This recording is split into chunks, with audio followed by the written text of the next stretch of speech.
Fire jealousy, the quiet rivalry that follows you into adulthood. There is a particular kind of jealousy that doesn't scream. It doesn't always insult you to your face or openly compete. It watches, it studies, it waits. It smiles in public and withholds in private. It is subtle, strategic, and often born long before adulthood, rooted in childhood environments where comparison was currency and love felt conditional. This is fire jealousy, the slow burning internal resentment that grows in people who are taught, directly or indirectly, that worth is measured against someone else. In families, among childhood friends, and within peer circles, this dynamic often begins early. Children are compared by grades, looks, attention, opportunities. One is labeled the smart one, another the pretty one, another the troubled one. Roles are assigned before identity is even formed. And for some, those roles don't just sting, they ignite something deeper, a need to compete, a need to outdo, a need to prove superiority not through self growth, but through comparison. So, what happens when those children grow up? They don't always outgrow the comparison, they refine it.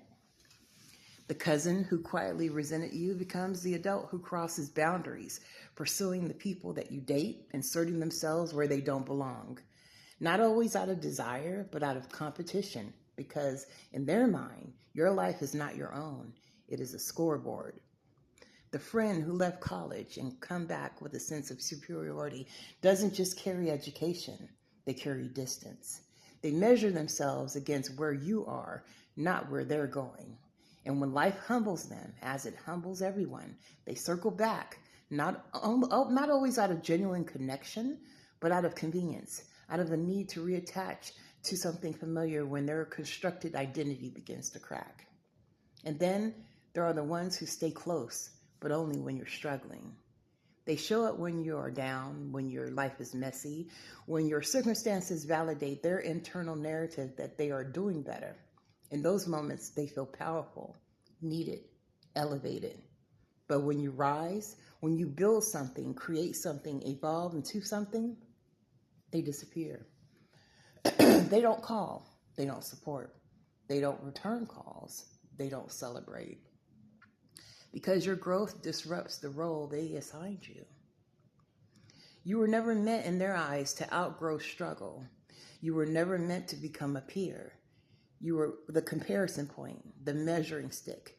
And once you move beyond that position, they no longer know how to relate to you without confronting their own insecurities. So they withdraw. Not always loudly, not always dramatically, but consistently.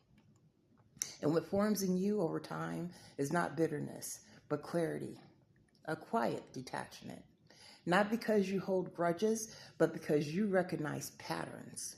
You begin to understand that trust is not built on shared history alone, that blood does not guarantee loyalty, that proximity in childhood does not equal alignment in adulthood. You see that some people were raised and groomed to compete, not connect. And because of that, they lack the capacity to see you as a comrade. You are to them a reference point, a comparison, a reflection of where they stand. And once you see that clarity, something shifts. You stop explaining yourself. You stop chasing reciprocity. You stop expecting depth from people who have only offered surface level connection wrapped in familiarity. And most importantly, you start moving with wisdom. You draw lines. You become selective. You understand that allowing unstable, untrustworthy, and inconsistent people in your inner circle is not compassion, it is self-sabotage. So you choose differently. You don't seek revenge. You don't announce your departure. You simply reposition. You build circles rooted in mutual respect, not silent competition. You invest in relationships where your growth is celebrated, not tolerated.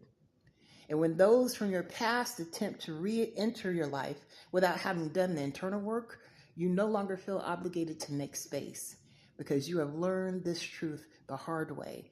Not everyone who grew up with you is meant to grow with you. And that is not a tragedy. It is a revelation, a necessary one. Because in the end, your life is not a competition to be observed.